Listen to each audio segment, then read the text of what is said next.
From the director who brought you such classics as Red Sonja and Dr. Dolittle comes his most epic of unimpressively bland masterpieces, Conan the Destroyer. It sucks balls! Let's watch it! Between the years when the ocean... See that? So we start off with Conan as he's apparently replaced Subotai with a very obnoxious comedy relief. I think we made the merchant angry. But we didn't steal everything he had. They got me because Rob Schneider was off making worse movies. But they're suddenly surrounded by a ton of soldiers who attack him with nets and sticks. I don't think that's gonna work, guys. Please get in our nets. We'll be your friends. Do you know who I am? Queen Taramis. What do you want? I need your help. That's why I sent my men to attack you. I'm just saying hello. You have nothing that I want. Look at the shrine. Show me the desire in your deepest heart.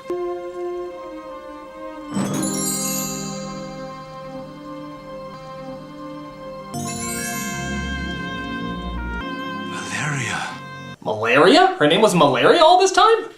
Actually, it's Valeria. And if Conan goes with the queen, she can help bring her back to life. So of course, he agrees. Hail,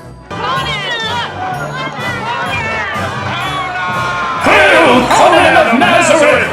Oh, he even comes across another camel, like in the first film. I'm sorry about what happened the last time.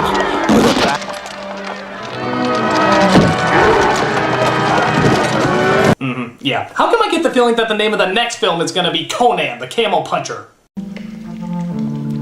We will drink to Dagoth, the dreaming god. The god of nonchalantness.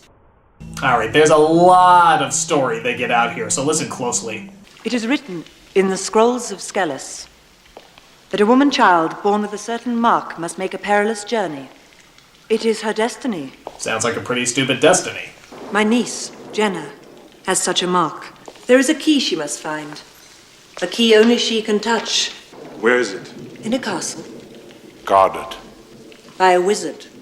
What does this key unlock? A jeweled horn. Only she can procure it. So you want me to fulfill the unknown destiny of a scroll I never read by going to a castle I can't find to lead a girl I never met to go up against a magic I cannot fathom and find a treasure I never heard of? Yep. Okay. So before they head out on their quest, the queen gives her captain of the guard some specific orders. What I do need you for is to see that this dear child is returned safely to the palace. Both the treasure and her virginity intact. I can definitely protect one of those. For she must be a virgin when she's returned to me, so she can be properly sacrificed. Yes, make sure absolutely nothing happens to her so I can kill her.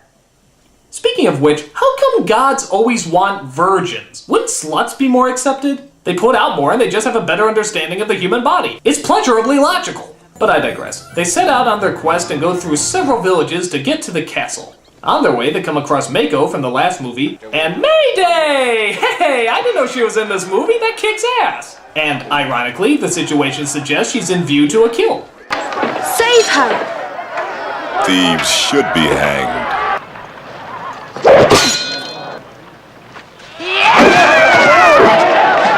So, how come she has a horse tail on her ass? Is that just the style then? Look at that, Abu! It's not every day you see a horse with two rear ends. So Mayday wants to join them for saving her life. The captain tries to shoo her away, but it doesn't seem to work. This looks arousing. I better join them. I swear that if Conan will let me ride with him, I will give my life for him. We shall see. So she joins their team as they ride to the castle they were looking for. Water is not usually the most stable spot to build a castle. I mean, seriously, who builds their castle in the middle of a swamp? Well, the king said it was daft to build a castle in the swamp, but I built it all the same, just to show them. They sank into the swamp. We then cut to the wizard who owns the castle. Hey, it's the Burger King's mutilated brother, Daniel. So they decide to rest for the night while the evil wizard transforms himself into a hideous beast. Butterfly in the sky, I can go twice as high. Take a look shining rainbow. So he captures Jenna and holds her in a room made out of tinfoil. The others break into the castle and try to get her back. My god, the fabulous baseball diamond.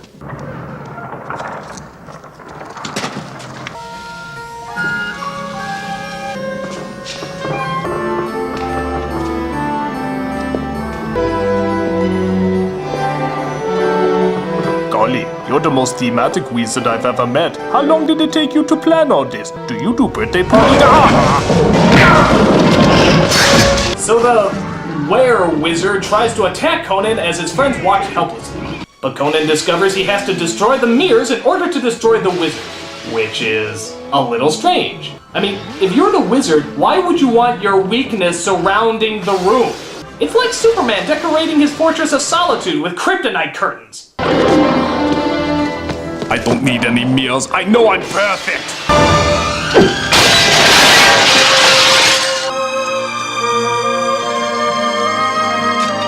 Boy, he's taking that sword through his chest pretty well, isn't he? I mean, I would scream or something, but he keeps all his pain inside, and I respect that.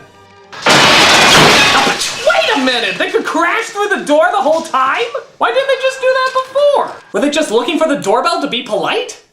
So as the journey continues, we find that the niece has quite the attraction to Conan, as she tries to see if she can get some dating tips from Mayday here, because she really looks like a person who's into girly talk. I didn't know women could be warriors. Who said I was a woman? All my tribe are warriors. How do you attract a man? I spear him, gut him, then wear him. What I mean is, suppose you set your heart on somebody. Take him! And take him. Like that. I often use my club to bash him on the head and drag him to my cave by his hair, but that's so yesterday, girlfriend. But Jenna finds she needs someone more sophisticated to talk about sex with.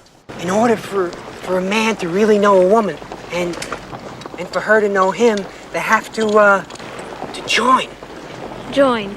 He has to take his and grab her by the, there you are. Join. I mean, how do you think flowers grow? The level of sexual insight this guy has is just mind-blowing, isn't it? Hell, I'd love to see this guy on some sort of sex talk show. Yeah, hi. I find I have trouble getting an erection around nighttime. What would you suggest for that? Oh, I mean, you know, with the things and the guys over here, woman's over here, and the joining, and with the big and the ooh and the you know, flowers. So they find castle number 2 and locate the treasure the queen was talking about. But they're greeted by some unpleasant company on their way out. We are the keepers of the horn. Then you know what will happen if the horn is placed back in the forehead of Daggett. The god will live again. No one is able to control him. Enough talk! Low blow, guy! Conan the crotch stabber! So they fight their way through and hide behind some sort of magic door. But Pubic Beard here, it turns out, is also a wizard, as he uses his powers to open the door up. Alec! Wait a minute, did his magic just make a dinging sound?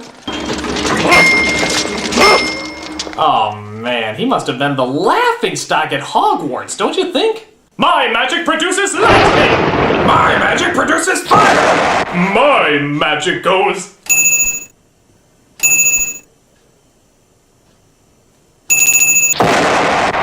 Luckily, Mako uses his own magic to show the wizard the most frightening image he can conjure up.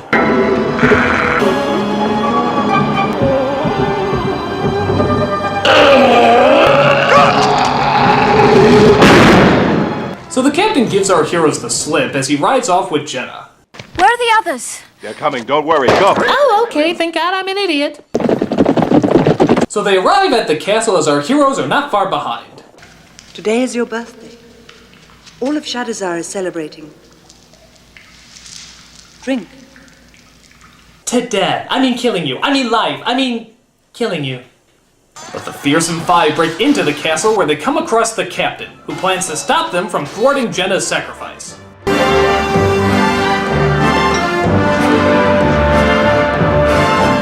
So what's my birthday gift?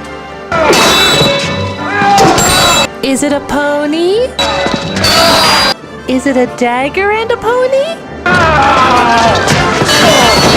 Is it you stabbing me in the throat so you can resurrect a god in order to control him and hopefully rule the world? And a pony? Save the girl! Oh yeah, I guess we have been standing here the whole time. I was confused because I thought there was an easily breakable piece of glass in front of us. See, that's the only thing that can hold us back. So because she's not sacrificed, the statue is instead transformed into... Okay, I think James Earl Jones' snake scene just got out sillied. It looks like one of those Rankin Bass stop motion figures if it was shit out by Swamp Thing. But our comic Weasel is nice enough to throw a dagger into his eye. Boy, I feel a little weird saying this, but Conan is literally fighting a one-eyed, one-horned giant purple people eater. And you know what? It sure looks strange to me. So Conan kills the creature as he delivers the final blow. And if you can believe it, Weasel Man here actually tries to take credit for the victory.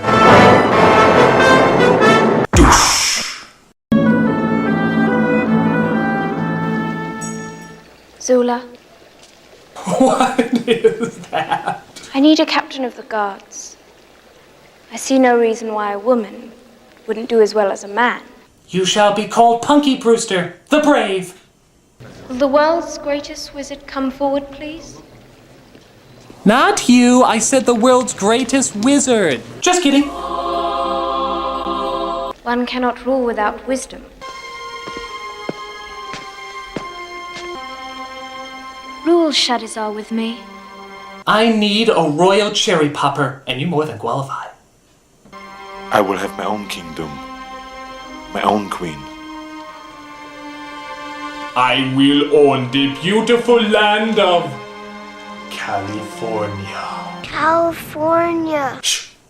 So Conan rides off to find his own kingdom, and thus we get an ending pretty much identical to the first one. Till at last, he found his own kingdom and wore his crown upon a troubled brow.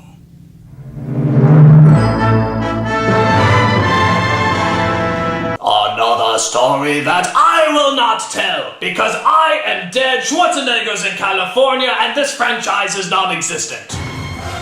So those are the Conan movies. How do they measure up? Well, the second one is just crap.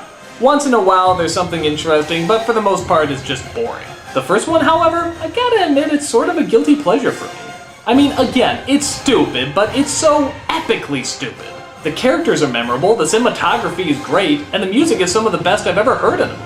It's kind of hard not to enjoy it. Now granted, I've never read the original stories, and from what I hear, the movie doesn't do them any justice, but I still like the first one, for its corniness, for its grand scale, and for its over-the-top execution. Is it bad? Sure, but it's a very enjoyable kind of bad. And if you're an Arnold fan, you'll definitely check it out. But how will Conan match up against the armies of darkness, Satan himself in the end of days? That is another story. I'm betting he wins.